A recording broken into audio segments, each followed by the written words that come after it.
ॐ ज्ञानतिमिरान्धस्य ज्ञानाञ्जनशलाकया चक्षुरुन्मिलितं येन तस्मै श्रीगुरवे नमः। हरे कृष्ण कृष्ण कृष्ण हरे हरे, हरे राम राम राम हरे हरे। हरे Krishna. Welcome all the devotees to this evening's special session, Amrit Snan with the Srimad Bhagavatam. Second, I'll give you an overview of those 44 verses, and the third, we will see what lessons and messages we get from those 44 verses. So as I mentioned that in the first chapter of Srimad Bhagavatam, Shaunak Rishi asked 6 questions from Sutta Goswami. The first question, what is the ultimate good for everyone? Second question, what is the sense of all the scriptures? Third question, why does Lord appear in this world? Fourth, what are the Purusha avatars? Fifth, what are the various leelas of Krishna, or what are the various incarnations of Krishna and what were their pastimes?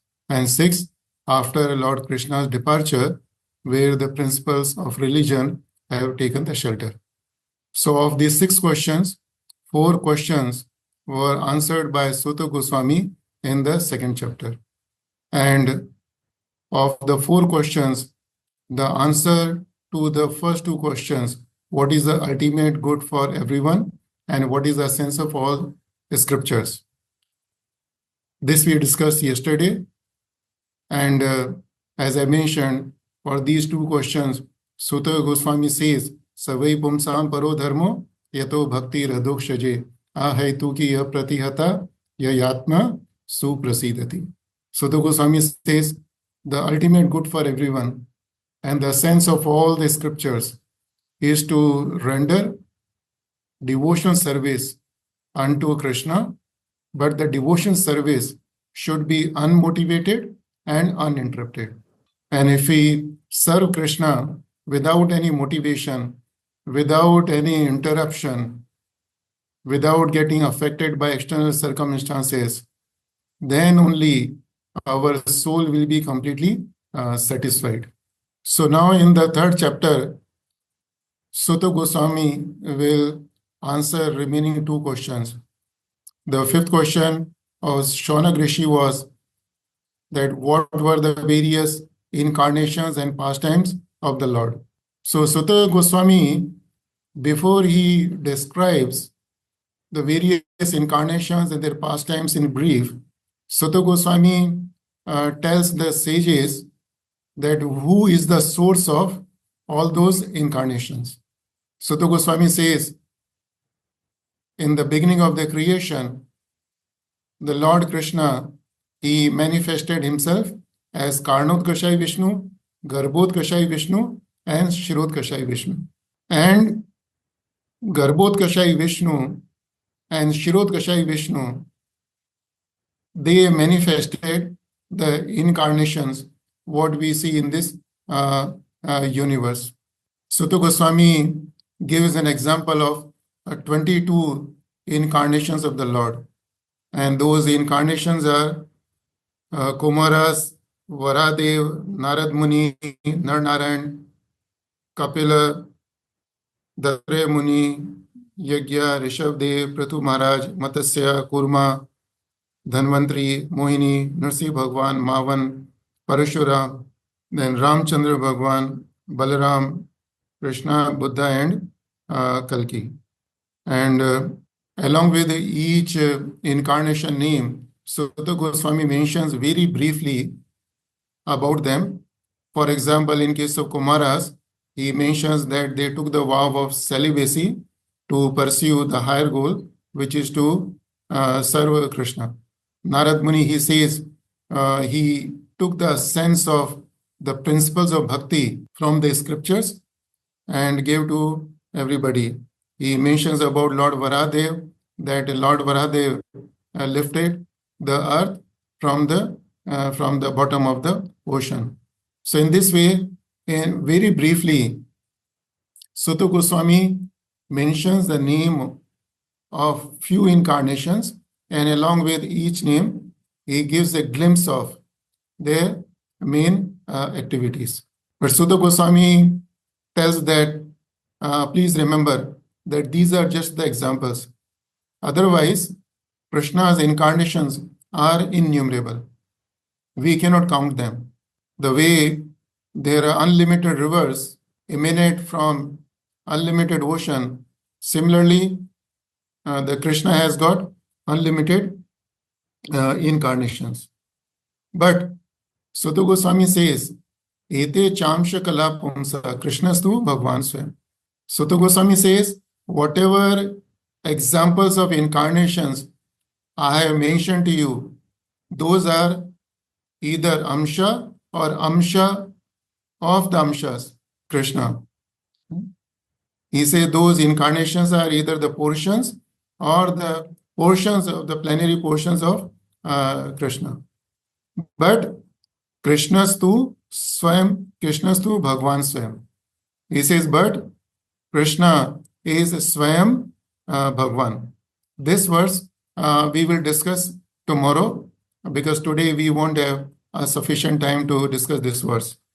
Shukdev Goswami says that if we simply recite the birth and activities of Krishna's various incarnations, then we will get relief from all the miseries. But we should remember that the Vedas doesn't give the entire information about the birth and activities of the Lord. Rather, it's the pure devotees of Krishna who provide us the information about the Lord's births and activities, which are not mentioned in the scriptures. And Sutta Goswami says that Lord's activities are spotless. Lord is omnipotent. Lord is supreme independent. Lord is the master of all the senses. The Lord is the master of senses. The Lord creates, maintains, and destroys innumerable universes, and yet he remains unaffected by any of these activities. And of all these qualities of Krishna, one thing is interesting, which is omnipotent. He says Krishna is omnipotent. So what is the meaning of omnipotent? Omnipotent means unlimited, unlimitedly powerful. Krishna manifests innumerable universes effortlessly, without any effort. He just breathes out and innumerable universes are manifested. He breathes in, all those universes get dissolved. He doesn't have to put any effort. Like we breathe in, breathe out. We don't exert any effort. So similarly, Krishna is so much powerful that unlimited universes are manifested just by one breath, and they get dissolved, destroyed when he inhales. The second meaning of omnipotent is that Krishna can be there in multiple places at the same time. In Dwarka, Krishna was present with all the 16,100 peens at the same time. In the Ras Leela, Krishna was present with each and every gopi. The third meaning of omnipotent, that Krishna can take multiple forms at the same point of time. I mentioned that Krishna manifest as Karnotkashai Vishnu, Garbhotkashai Vishnu, Shirotkashai Vishnu. From there are innumerable incarnations appear. So that does not mean that Krishna ceases to exist in the Golok Dham. That does not mean that Karnotkashai Vishnu is not there when Lord Rama, Lord Narasimha appears. All these manifestations, incarnation, exist at the same point of time.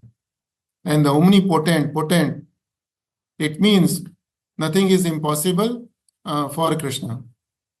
He can make everything impossible as possible.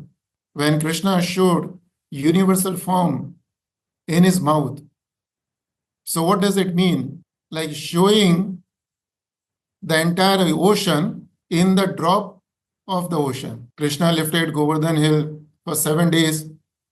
On this finger, he was holding it without any effort. He manifested from the pillar. That's the potency. So we should remember when we talk about Krishna that he is omnipotent. There is nothing impossible for him. Everything is possible for him. So Sudha Goswami says that by now you know the potency of Krishna. You know the importance of hearing the births and activities of Krishna. But you should remember that you cannot understand Krishna through your senses, your mind, intelligence, mental speculations. So then how can we understand Krishna? So he says we can understand Krishna only through devotion. But interestingly, he mentions three things, or the three conditions for performing the devotion service. The first, he says, Mayaya. The second, he says, Santataya. And third is Anuvrittaya. Mayaya means our devotion service should be without any reservation. Santataya means our devotion service should be uninterrupted. And Anuvrittaya means our devotion service unto Krishna should be performed in a favorable mood. Now, Maya means without any reservation. Yesterday, we discussed the two conditions for performing the devotion service. We discussed Ahetuki, Apratihata. Ahetuki means without any motivation. So, Mayaya and Ahetuki both have some difference. When you say our bhakti devotion service should be in the Amayaya mood, it means it should be without any reservation. Without any reservation means without holding back anything with us, without being dependent on any other shelter, without any doubt, and with exclusive surrender unto Krishna. For example, Draupadi, when she was calling out Krishna, she was calling out Krishna by holding her sari like this, because she was in the assembly of Kauravas. She was trying to protect herself. She was trying to protect herself, and she was crying out for Krishna's help from other hand. And Rukmani was asking Krishna that why are you not going to protect Draupadi, save Draupadi? So Krishna said, still she thinks that she can save herself. Once she surrenders completely unto me, without any reservation, without being dependent on her own strength to protect herself, then I will go and save her. And that's what happened when Draupadi could not save herself. Then she cried out for Krishna's help with the both hands. That time Krishna immediately ran and saved her. We have the examples of gops and gopis, and right? They performed their devotion service. They served Krishna without any motivation. But they had the mood of Maya also, which means they served Krishna without any reservation. In case of any situation, any good or bad situation, particularly in case of any bewildering situation, any situation where there is a danger, they would simply run to Krishna for the assistance. In the material world, we have the examples of firefighters. So firefighters, when they see a fire, immediately they will jump into the fire without thinking about their own life. Mirabai, she was given the bowl of poison. She drank it without any reservation. She was serving Krishna without any motivation. But when she had to drink the poison, she did not have any reservation. Right? She simply drank the poison. So this is the meaning of Amayaya means without any reservation. And other side, Ahetuki, it means without any motivation.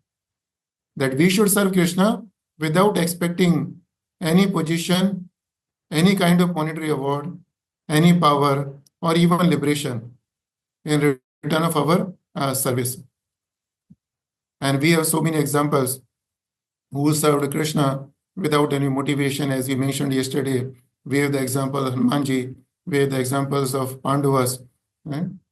And we have the examples of even Narad Muni.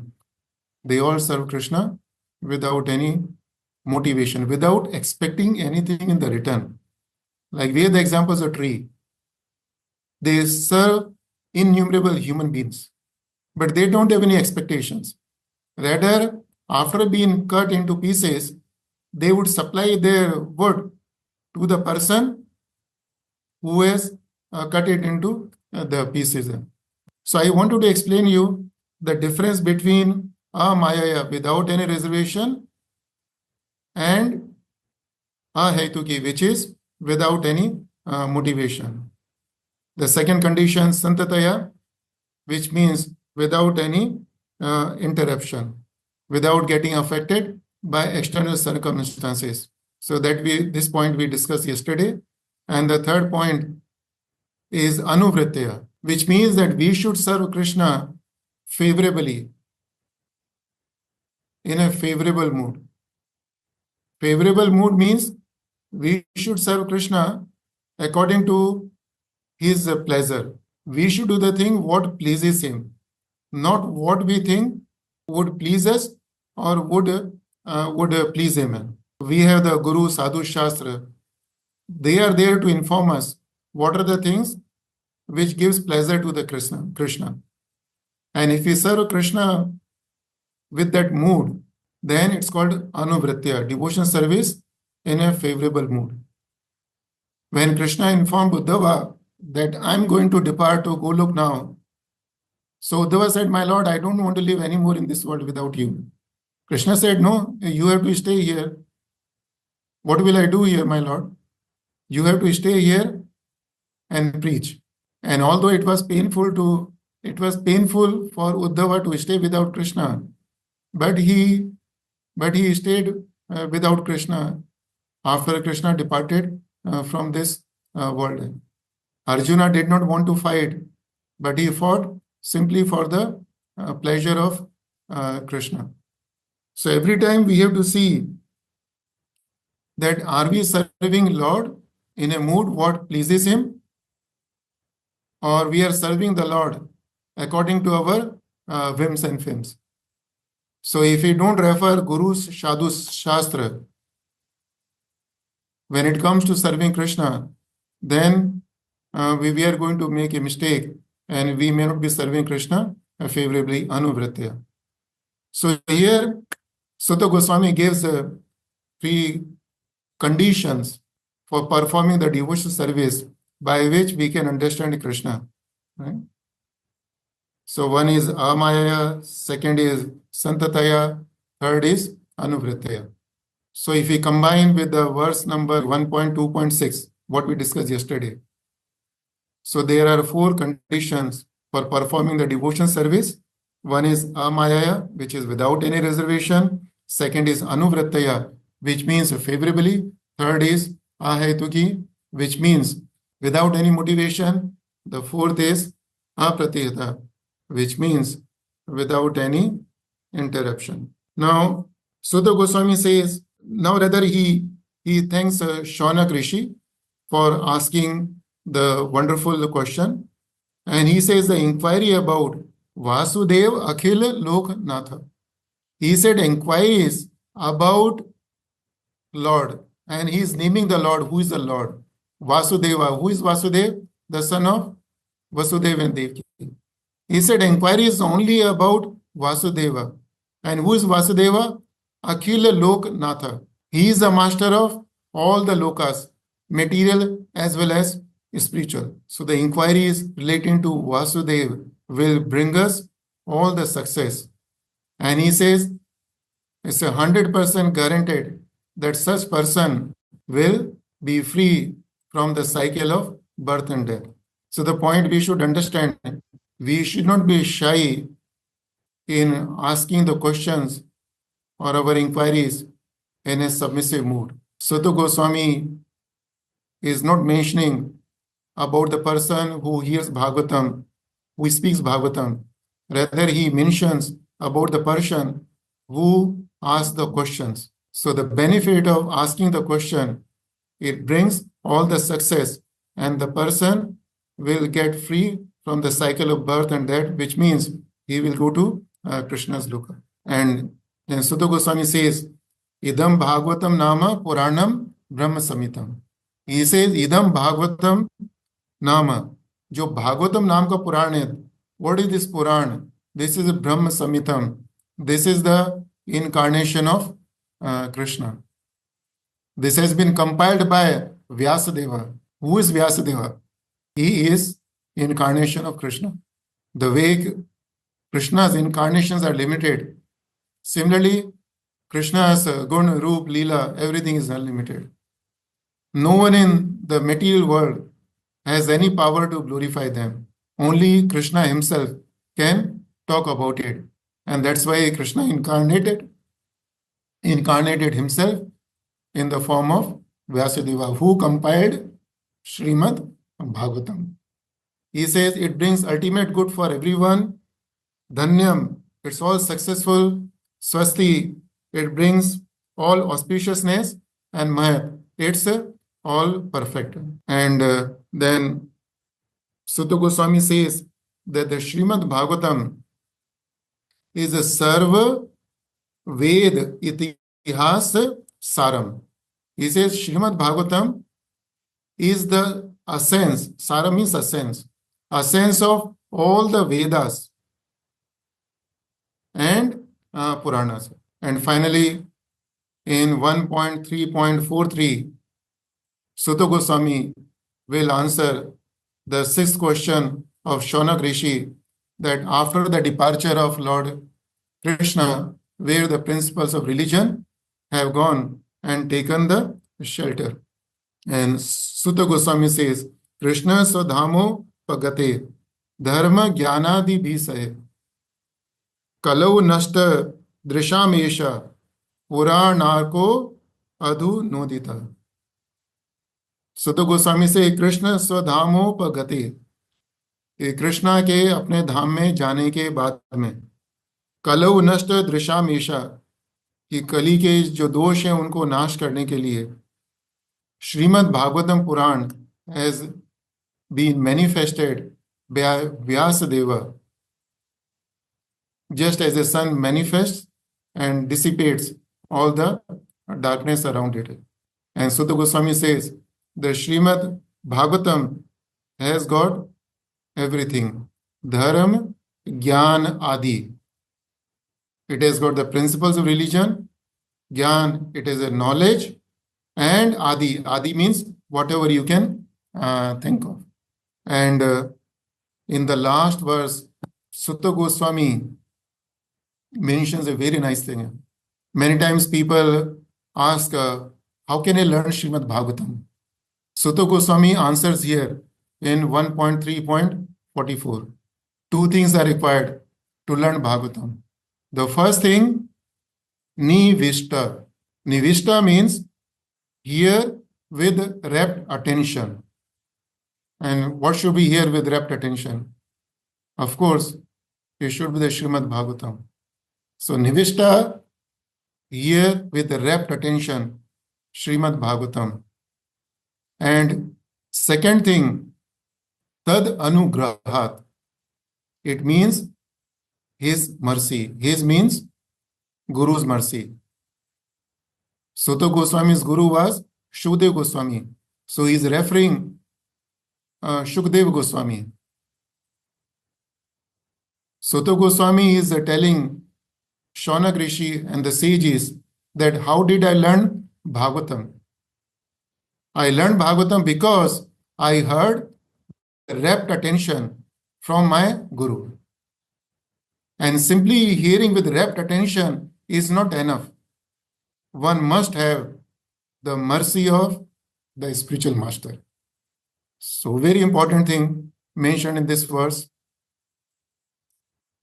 And more importantly, Prabhupada has given a couple of lines explaining how can we get the rapt attention. Right? We may say that I am hearing Bhagavatam with rapt attention, but Prabhupada has given the symptoms by which we can understand whether the person is hearing with rapt attention or not. So I request Suresh Prabhu to display the purport for 1344. Prabhupada says, simply hearing is not all. One must realize the text with proper attention. So it's not simply hearing, it's hearing with rapt attention. The word nivishta means that Sutta Goswami drank the juice of Bhagavatam through his ears. That is the real process of receiving Bhagavatam. One should hear with a rapt attention from the real person, which means a bona fide speaker, bona fide guru. And then he can at once realize the presence of Lord in every page. The secret of knowing Bhagavatam is mentioned here. No one can give rapt attention who is not pure in mind. No one can be pure in mind who is not pure in action. And no one can be pure in action who is not pure in eating, sleeping, fearing, and mating.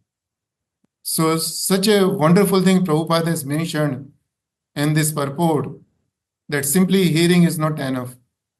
It must be with rapt attention. And we cannot have the rapt attention if we are not pure in the mind.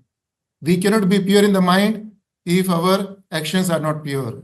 And our actions will not be pure if our eating, sleeping, mating, and defending is not pure. But if we hear the Bhagavatam with rapt attention, which means that our mind should be pure, which means our action should be pure, which means our eating, sleeping, mating, defending should be pure, then we will be able to see Krishna in every page of Bhagavatam. So, such a wonderful purport. This shows how much we are missing if we don't read Srimad Bhagavatam, and particularly the purports which are given by Srila Prabhupada. No one can give this kind of purports. Brahmand Brahmite.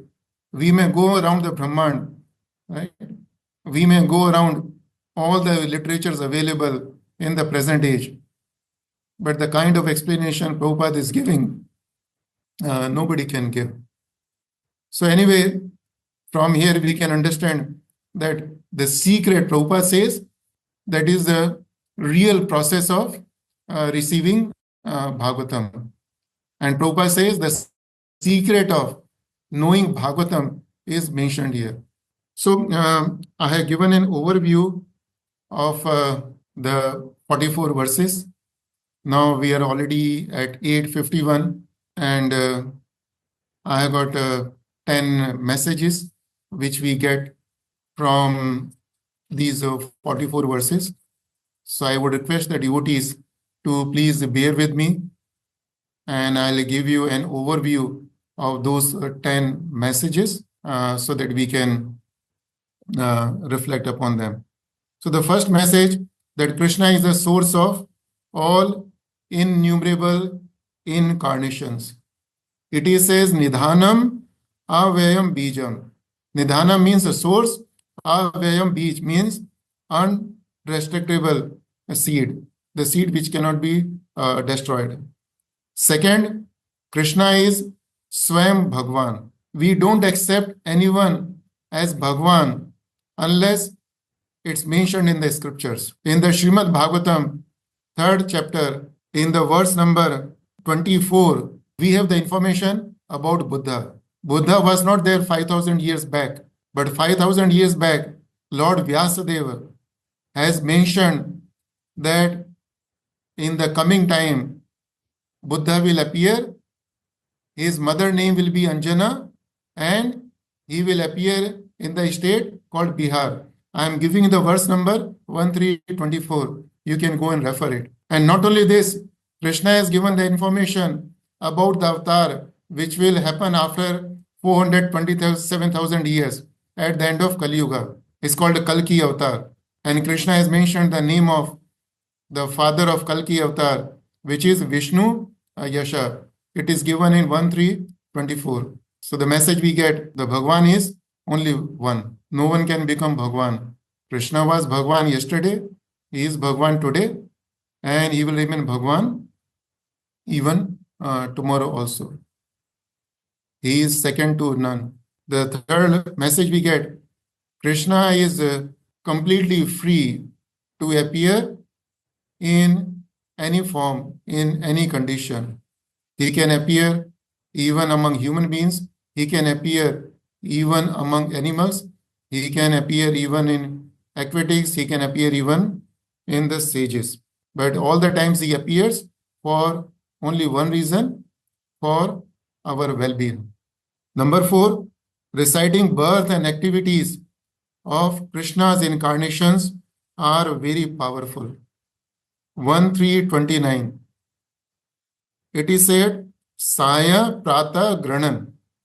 Saya means evening, Prata means morning, Granan means recitation. If we recite Srimad Bhagavatam in the morning and evening, what will happen? It is given Dukha Gramat Vimuchyate, that we will be free from the miseries.